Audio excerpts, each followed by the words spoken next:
Assalamualaikum warahmatullahi wabarakatuh. Hai, jumpa kembali bersama Awi di sini di Bebas Bicara, Bicara Nuklir.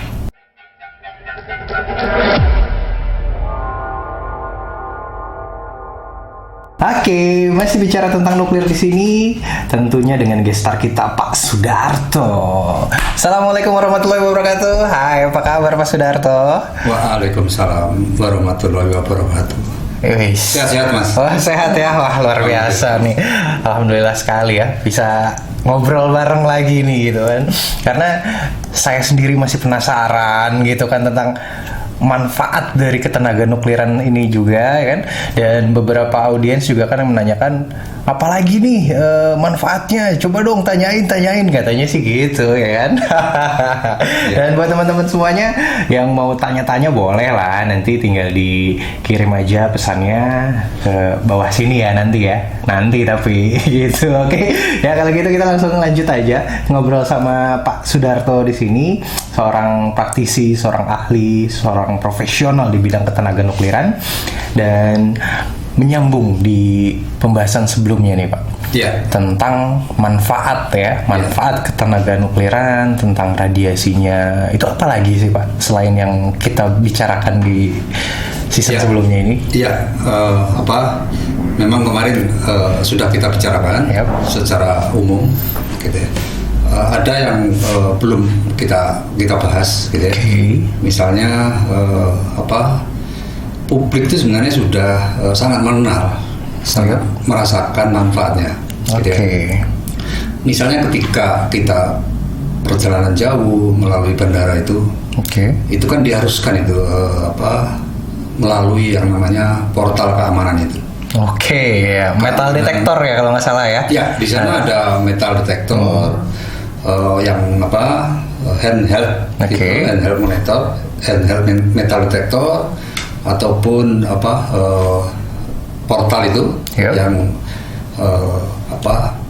kita jalan di sana. Kalau memang ini bunyi, itu artinya ada metal di dalam badan kita.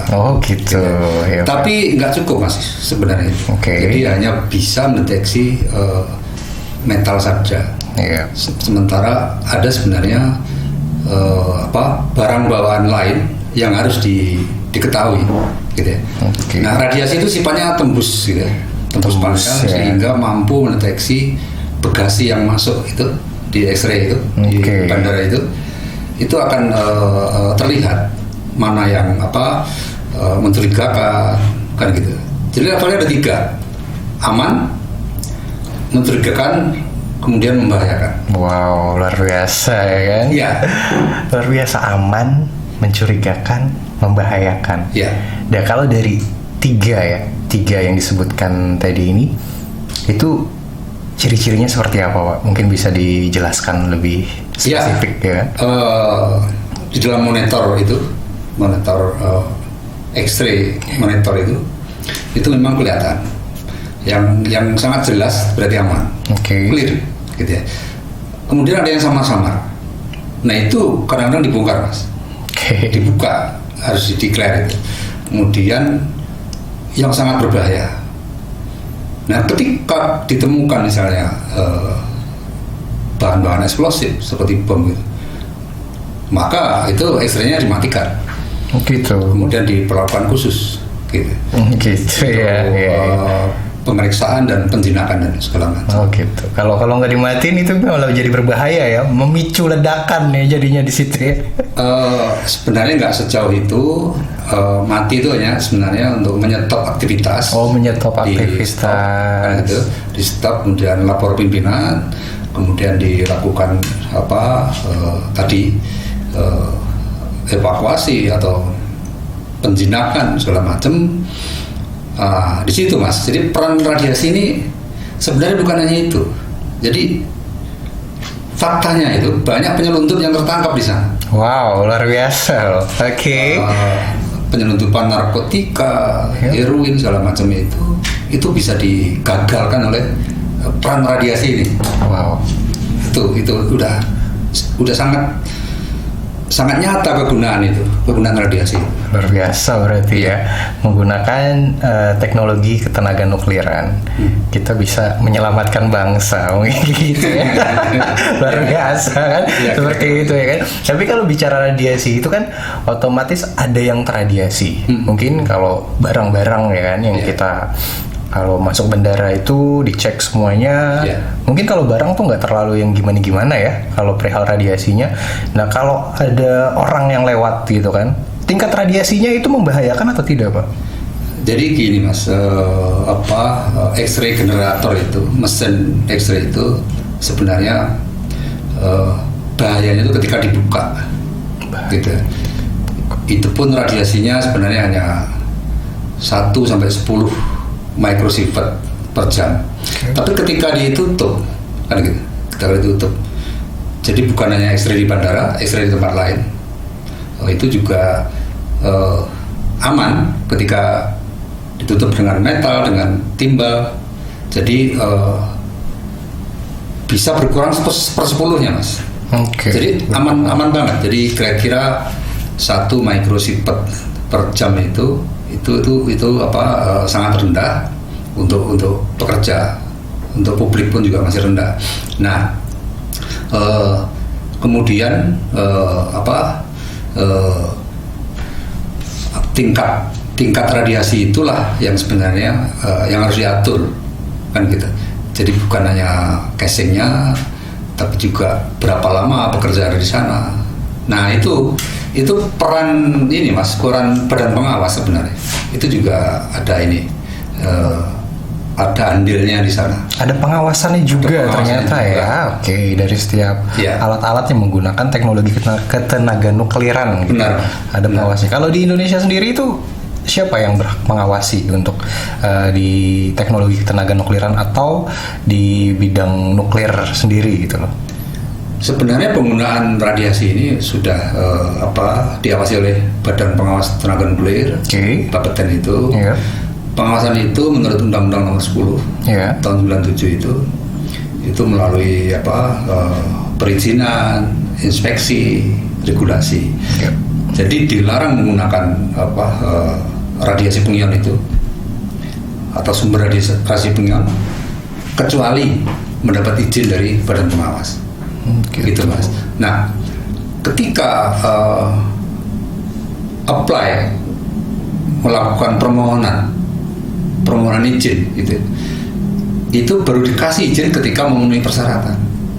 Seperti itu. Nah, persyaratan itu antara lain harus memiliki manajemen, ya kan, manajemen keselamatan, terus kemudian program proteksi radiasi, terus kemudian keselamatan teknis, gitu ya. Itu harus ada, plus memiliki personel dan alat monitoring yang lain. Gitu. Tapi kalau bicara untuk mengurus perizinannya, itu rumit nggak sih, Pak? Ya, bagi pemula emang rumit. Bagi pemula rumit. Untuk para pemula rumit ternyata. Tetapi setelah masuk, gitu ya, tentu usernya kan biasanya hanya importir atau pemula tadi. Sebenarnya ada diklat, Mas. Di sana ada diklat, jadi bisa diikuti. Nah, di situ akan dijelaskan mengenai selain manfaat tadi juga ada bahaya-bahaya yang harus dicegah oleh si pekerja atau petugas proteksi radiasi. Nah, setelah melalui diklat itu barulah nanti mendapat surat izin bekerja. Nah, petugas itulah sebenarnya kepanjangan tangan dari badan pengawas di lingkungan itu untuk mengawasi penggunaan atau medan yang sebenarnya publik nggak boleh masuk. Hanya pekerja saja. Sehingga di situ peran tadi petugas proteksi radiasi itu sangat penting, gitu, untuk membatasi mungkin orang-orang tersebut ini lah yang mengatur untuk mengatur jalannya keamanan menggunakan teknologi nuklir ini sendiri. Alright, kece. Tapi kalau saya nih jadi yang ngurus-ngurus gitu bisa nggak sih, Pak? Ya, ya. Jadi entah itu pengguna, entah itu importir, entah itu distributor itu ada syaratnya, Mas. Ada syaratnya. Ada syaratnya. Tentu pelan-pelan harus memahami kan gitu. Setelah paham baru berbisnis di bidang itu, kemudian impor, kemudian merekrut tadi karyawan yang memiliki kualifikasi di bidang tenaga nuklir tertentu gitu ya, untuk ikut kan gitu, meningkatkan keselamatan dan bahkan keamanan itu. Oh gitu. Ya sulit ya kalau saya ikut ya. Ya untuk jadi seperti itu. Ya, jadi bidang apapun itu kan memang harus ada badan pengawasnya. Di situ ada persyaratan izin yang harus dipenuhi, seperti halnya K3, lingkungan. Maaf, sama itu persis. Sama ya. Sama. Jadi keselamatan K3, keselamatan lingkungan, dan kemudian keselamatan radiasi. Jadi kalau sudah memenuhi yang bawah ini, maka yang ketiga akan mudah, Mas. Oh gitu. Akan mudah. Luar biasa. Misalnya di medan di medan radiasi di pertambangan misalnya, itu kan harus, kalau dari segi K3 harus pakai masker. Iya. Gitu ya. Itu juga sebenarnya sudah mencegah bahaya radon gitu ya, yang atau partikulat gitu ya, yang terhirup gitu. Itu akan terjaga otomatis. Jadi sebenarnya menjalankan prinsip keselamatan K3 dan lingkungan itu sebenarnya akan lebih mudah untuk tadi mengurus izin kompetensi. Oke. Luar biasa loh, karena ini sih saya agak gimana ya, sangat tertarik nih dengan topinya Pak Sudarto ya kan. Ada tulisannya radiasi 24 jam per hari gitu kan. Itu maksudnya gimana sih Pak, maksudnya? Jadi gini, ini kan sebenarnya ketika saya mampir di pertokoan itu, ada topi yang menarik kan gitu. Oh gitu ya. Topi menarik. Ada topi yang menarik. Terus saya ambil, Pak sekalian dikasih tulisan kan gitu. Gitu. Tulisannya apa Pak? Nah ini ya, akhirnya muncul ini. Gitu ya, akhirnya muncul ya. Radiasi 24 jam ya. Jadi sebenarnya lebih lengkapnya radiasi berguna 24 jam per hari. Berguna ya. Iya. Tapi kalau untuk kehidupan sehari-hari ya, kehidupan sehari-hari, kita ini terradiasi nggak sih Pak? Ya, jadi tadi kan kaitannya dengan penerimaan radiasi tadi. Iya. Jadi sebenarnya radiasi alam itu ada. Radiasi alam itu ada. Contohnya apa tuh Pak? Jadi di dalam perut bumi ini kan ada termasuk di dinding ini Mas. Itu juga ada radiasi alam yang terbawa. Dalam bahan bangunan, dan kemudian misalnya naik pesawat. Selama 3 jam itu bisa menghasilkan 10 microsievert. Kemudian melintas Pasifik atau Atlantik selama 13 jam ke atas, itu bisa nyampe 80 microsievert. Sekali terbang itu gitu. Itu besar loh, 80 tuh Mas. Iya. Gitu. Mungkin itu yang bikin lemes ya kalau turun dari pesawat, apa enggak? Itu beda lagi Mas. Beda lagi. Itu efek jet lag lah. Efek jet lag. Iya. Tapi kalau untuk dari yang terradiasi sampai di angka yang Bapak sebutkan tadi, itu berbahaya nggak sih untuk tubuh manusia? Sebenarnya gini, tadi kan ada angka-angka itu ya. Nah, radiasi alam itu sebenarnya 3.500 Mas. 3.500 microsievert per tahun kan gitu. Nah, batas pekerja radiasi itu 50.000 ya. Jadi tinggi, jadi background itu di bawah. Nah, penggunaan radiasi tadi yang entah di bandara atau di X-ray di tempat lain, itu di bawah itu lagi. Jadi yang terdeteksi, termonitor itu rendah sekali, hampir nol. Sangat rendah. Bisa dibilang aman terkendali ya. Iya. Aman terkendali. Oke. Luar biasa pokoknya pembahasan kita kali ini ya kan. Masih bicara tentang nuklir ya kan, dengan barengan Pak Sudarto tentunya. Oke.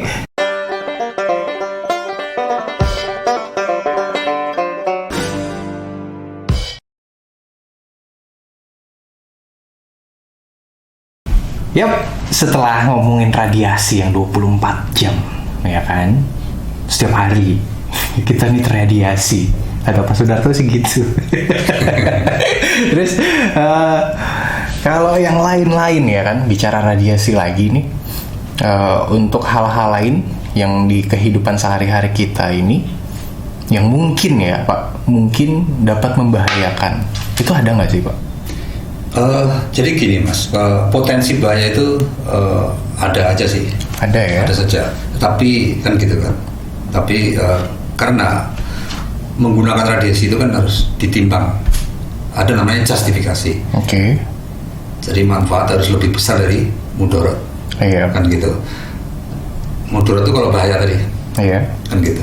Bahaya yang besar, risikonya gede segala macam. Itu mudarat. Kan gitu. Terus hasilnya rendah. Gitu. Okay. Nah, saya mau menyampaikan, mau menginformasikan mengenai peran besar gitu, yang menghasilkan, gitu. Khususnya di bidang pangan. Jadi dunia ini sekarang kan sudah terbuka ya Mas. Yeah. Terbuka, termasuk Indonesia sudah mampu memproduksi produk pangan yang berkualitas ekspor kan gitu. Tetapi kan, tantangannya sebenarnya bagaimana kita mencegah kan gitu bahwa produk pangan yang keluar ini tidak terkontaminasi, tidak terkotori. Karena gini, ada komplain dari publik. Terutama konsumen pangan itu, misalnya kue dan seterusnya, termasuk kue lapis dan kue lapis talas dan seterusnya, itu kadang-kadang ini Mas, karena proses yang rumit dan panjang, karena diproduksi dalam jumlah yang besar, itu kan membutuhkan peran teknologi, gitu. Nah di situ ada cemaran, misalnya potongan plastik, terus kemudian potongan mika gitu ya. Jadi kalau digigit tuh keleduk gitu. Oh gitu ya, iya. Nah, itu informasi datang dari konsumen. Alright. Gitu. Nah, cemaran-cemaran itu bukan hanya mika, bukan hanya plastik, kerangan batu kan gitu. Lebih-lebih logam kan gitu. Kalau itu jarang logam itu. Tapi kemungkinan itu ada. Entah karena sengaja atau karena ikutan jatuhan segala macam. Nah, sekarang bagaimana mendeteksi itu? Gitu. Lagi-lagi peran radiasi, Mas. Jadi kalau nyeleksi bungkusan itu yang rapi itu cepat, Mas. Cepat. Mana yang tidak lolos, yang reject, dan mana yang lolos. Itu kalau bukain satu-satu nggak mungkin. Oh iya, capek Pak pastinya. Mata kita nggak bisa nembus itu.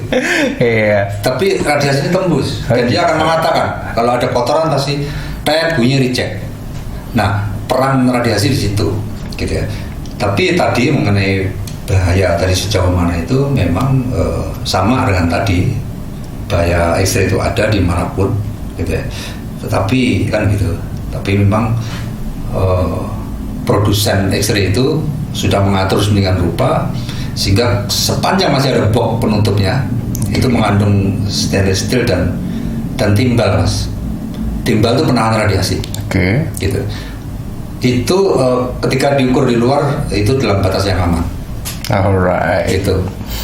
Jadi aman tetapi perannya besar. Gitu ya. Kan gitu. Oke. Luar biasa. Kan gini, Pak. Ini intermezzo ya Pak ya.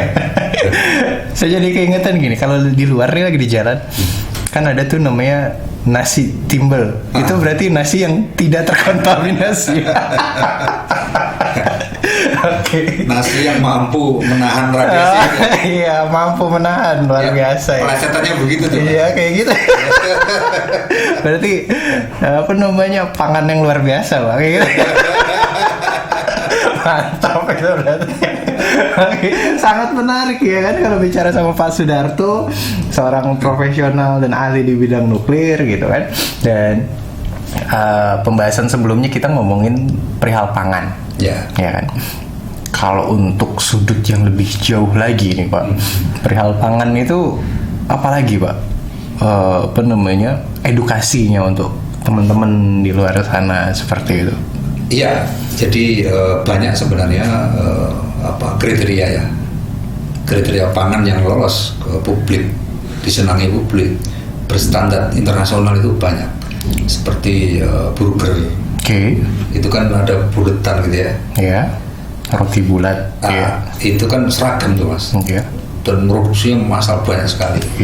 Lagi-lagi bagaimana mengecek satu-satu bahwa itu tidak tadi mengandung bahan-bahan yang kotor tadi. Jangan sampai tercemar kan gitu. Lagi-lagi untuk ngecek yang banyak itu harus cepat, nggak mungkin dengan mata telanjang. Lagi-lagi dengan teknologi nuklir ini atau teknik radiasi ini mampu kan gitu kan, mampu menyeleksi dan merecek gitu. Itu banyak sekali Mas. Itu bukan hanya di bidang pangan, di bidang elektronik juga begitu. Terus kemudian peralatan-peralatan lain yang kecil-kecil itu ketika diproduksi massal gitu ya, itu kualitasnya gimana supaya merata dan bagaimana supaya tidak cacat dan seterusnya, itu sangat berperan. Sangat biasa berarti ya.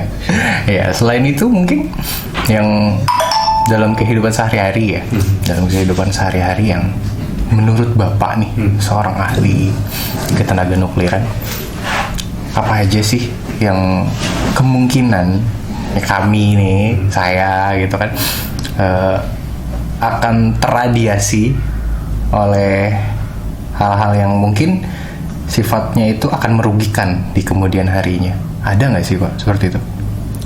Sepanjang sepengetahuan saya, karena gini Mas, karena radiasi itu kan radiasi alam tuh beda dengan buatan. Kalau yang alam dari matahari, dari sinar kosmis, ataupun dari bumi, dari bahan bangunan, itu mau nggak mau kita terima, kan gitu. Dan itu sudah dari zaman ke zaman, kan gitu. Nah, mengenai radiasi buatan ini, itu nggak ada di tempat umum, Mas. Dan itu harus diimpor, gitu, atau dibeli, gitu. Nah, untuk menggunakan itu harus mendapat izin, Mas. Jadi nggak sembarangan itu. Gitu ya. Ya, orang tidak boleh menggunakan kecuali mendapat izin dari Badan Pengawas. Itu udah jelas itu. Sangat jelas. Jadi kalau menggunakan tadi, menggunakan radiasi buatan yang membahayakan itu melanggar undang-undang gitu Mas. Oh gitu ya. Nah, dan orang kan nggak mau. Oh gitu. Iya udah. Saya nggak jadi. Kecuali kecelakaan. Ya. Oke, cukup menarik pembahasan kita ya kan. Jadi untuk yang pembicaraan saat ini ya kan, kayak gitu ya Pak ya pembahasannya. Kita tuh lagi tadi membahas tentang keseharian orang-orang yang mungkin terradiasi, lalu ada juga tentang bagaimana menyeleksi ya kan makanan-makanan agar secara quality controlnya itu sangat terjaga seperti itu. Dan ya banyak lah pokoknya lain-lain kayak gitu kan. Dan mungkin kalau dari Pak Sudarto sendiri pembahasan kita saat ini ya kan, kesimpulannya apa nih Pak? Kesimpulannya sebenarnya yaitu tadi, kita semua tidak menyadari bahwa kita menerima radiasi 24 jam per hari, baik dari radiasi alam maupun radiasi buatan yang digunakan di seluruh dunia. Oke, gitu, Mas. Luar biasa berarti ya. Berarti kita manusia yang terradiasi.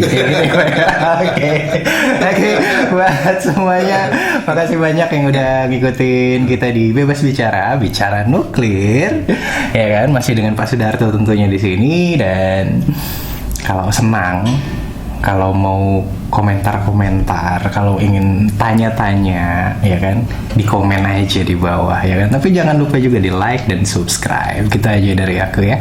Oke, bye-bye.